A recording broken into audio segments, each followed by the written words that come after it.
Bom dia, meu amigo, bom dia, minha amiga. Mais uma vez, com a permissão, do nosso Pai Maior, nos dá, E como nos deu ontem, aí a longos dias da nossa vida, e nos dá mais o privilégio de podermos levantarmos do nosso leito de descanso, E assim termos a felicidade de ter o sopro da vida, continuarmos com a nossa vida e podemos dizer que somos privilegiados, Mas hoje o que me leva é, como sempre, vim aqui falar, um pouquinho daquilo que nós entendemos, de que Deus nos agracia, com a sua palavra, tá? Mas hoje houve um fato interessante, um fato esse que chamou a minha atenção, que ontem, ao deitar-me para dormir, eu acabei dormindo e não desligando a TV, Às vezes acontece, Tá ligado no filme, o sono bate, você apaga, e eu assim não desliguei a minha TV. Enfim, o que aconteceu? Aconteceu que eu acordar hoje pela manhã, a televisão estava ligada, mas não estava mais no filme. Então eu encontrava-me diante da minha tela uma escritura de uma passagem bíblica, um livro, Para ser mais específico, estava lá, livro de Samuel, Samuel capítulo 8, versículo 1. Aí isso, eu acordei com isso, eu levantei na minha cama com isso na tela da minha televisão. Então não foi uma coisa que eu posso dizer assim, eu estava procurando, ontem eu estava vendo algum programa bíblico e tal. Não, amanheceu na minha tela da minha televisão, assim que acordei. É de hábito meu, na cama mesmo, eu já dobrar o meu joelho e agradecer a Deus por mais um dia de vida. E me deparei na tela da minha televisão, bem grande, em letras garrafais, Samuel, 2 Samuel 8, versículo 1. Então eu vim aqui até a Escritura para ler o que fala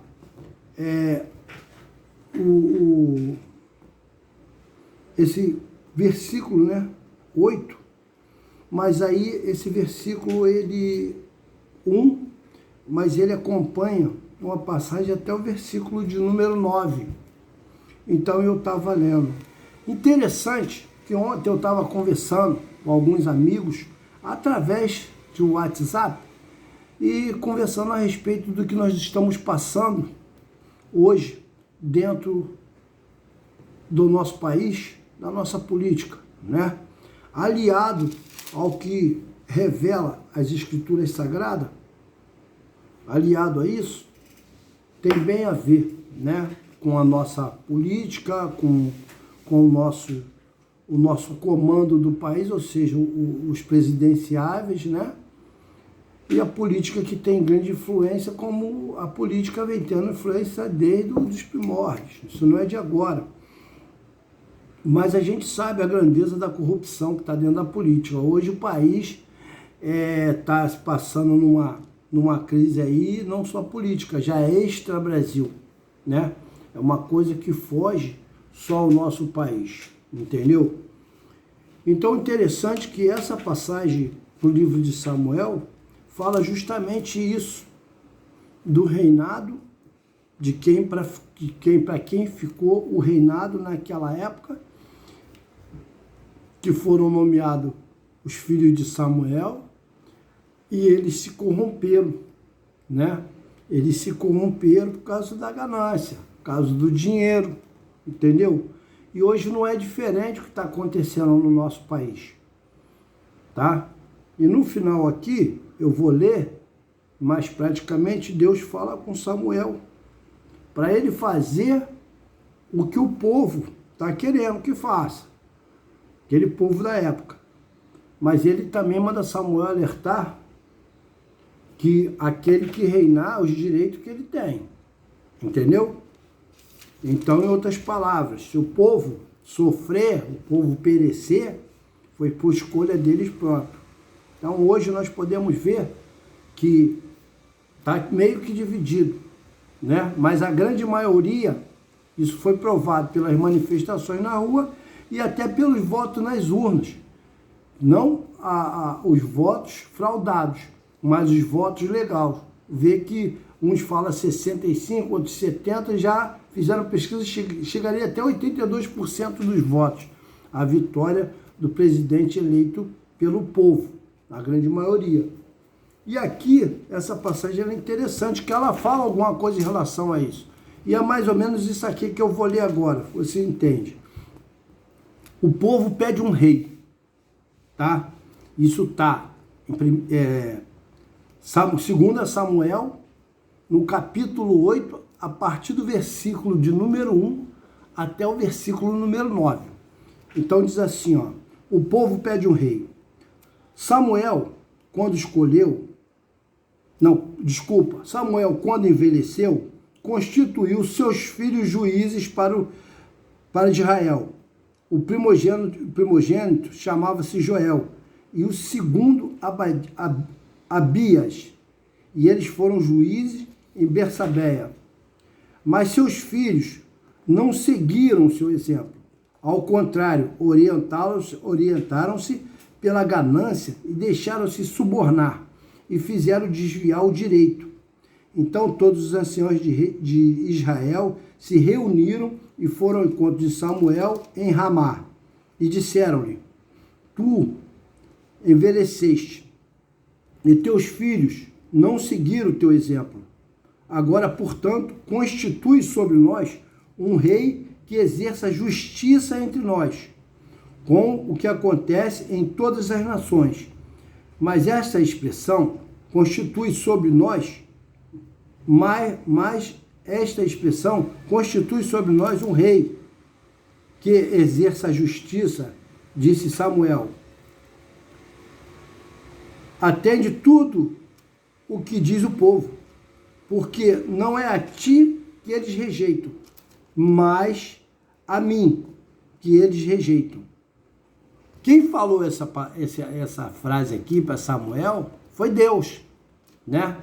Não, elege, porque não estão rejeitando a você, estão rejeitando a mim. Aí Deus segue assim, ó, porque não querem mais que eu reine sobre eles. Tudo o que tem feito comigo, desde o dia em que fiz subir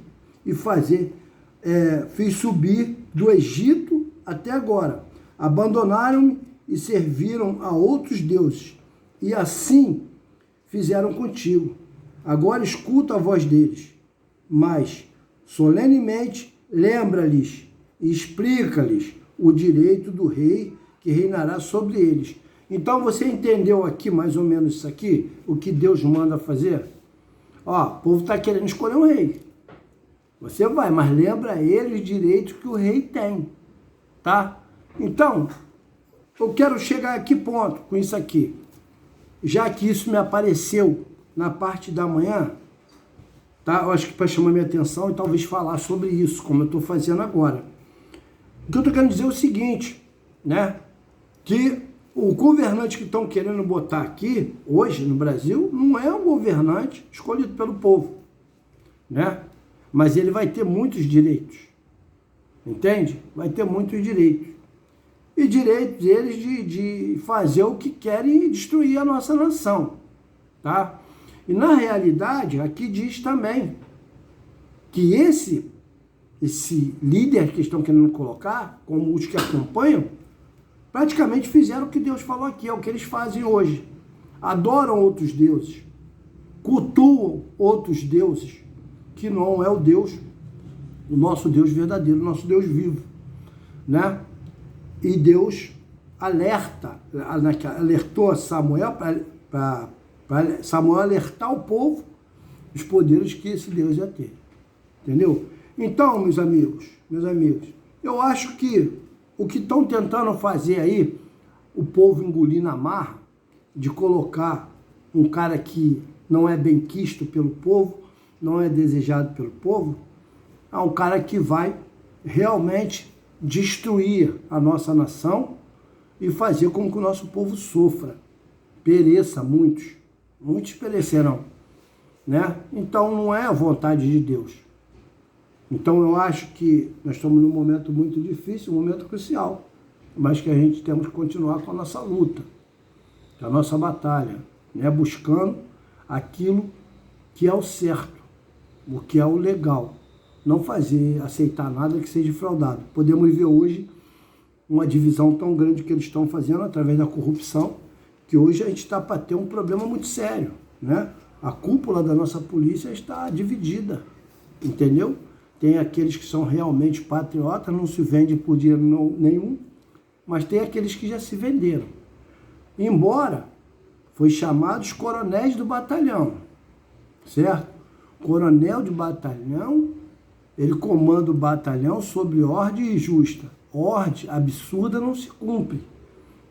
Não quer dizer que o coronel seja um lesa-pátria, um corrupto, que o policial, os seus comandados, tem que ser também não. Entendeu? Mas tem muitos que vão se vender também. A gente sabe disso. Enfim, isso aí pode nos trazer uma carnificina. Pode trazer uma desgraça para a nossa nação, para o nosso país, né? E a gente está propício que isso possa acontecer a qualquer momento. Mas, às vezes, é necessário sangrar a própria carne para se tirar o mal, né? Como é que o médico faz para cuidar do câncer? Primeiro ele vai com quimioterapia. Quando não tem jeito, ele vai lá e corta a carne para arrancar o câncer, né? E quando corta a carne, o que acontece? Sangra. Então, às vezes, é necessário sangrar a própria carne para poder tirar o mal. Então, a gente está propício que isso aconteça, tá? Então, o que eu estou querendo dizer é isso aqui. Foi um alerta que eu acho que, da forma que Deus faz, Ele nos usa do jeito que Ele quer e Ele nos dá a direção da forma que Ele quer. Então, eu peço a você, meu amigo, minha amiga, que também gosta de ler a palavra, ou mesmo que você não leia constantemente, mas quando tiver um tempinho, dá uma lida lá na 2 Samuel, né?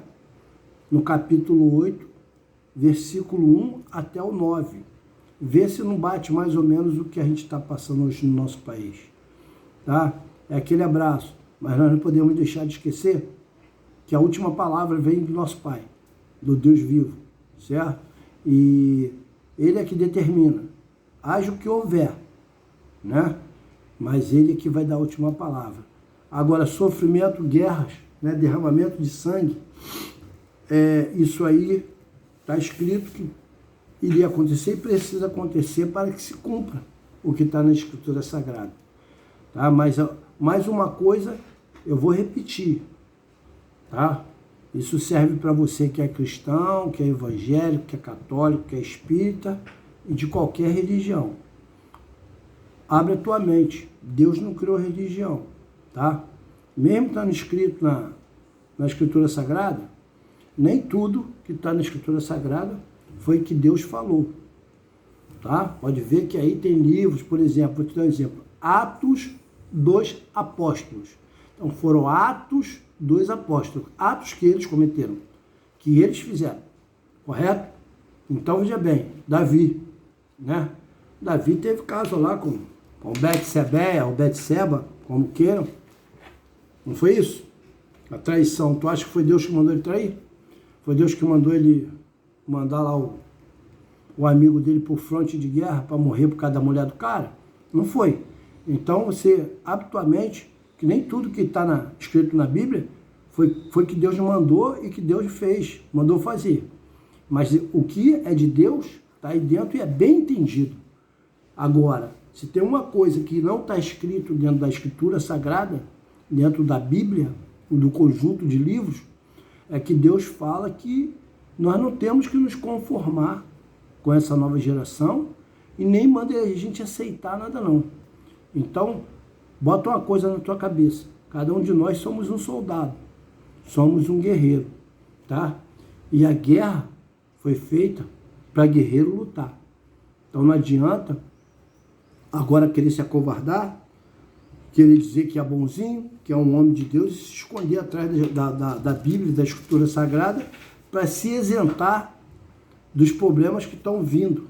os problemas vindouros que estão aí na nossa cara. Eu estou falando isso porque trata-se de coisas que, se a gente permitir, nós não podemos ficar como o povo hebreu ficou no Egito, na mão de Faraó, não, como escravo, né?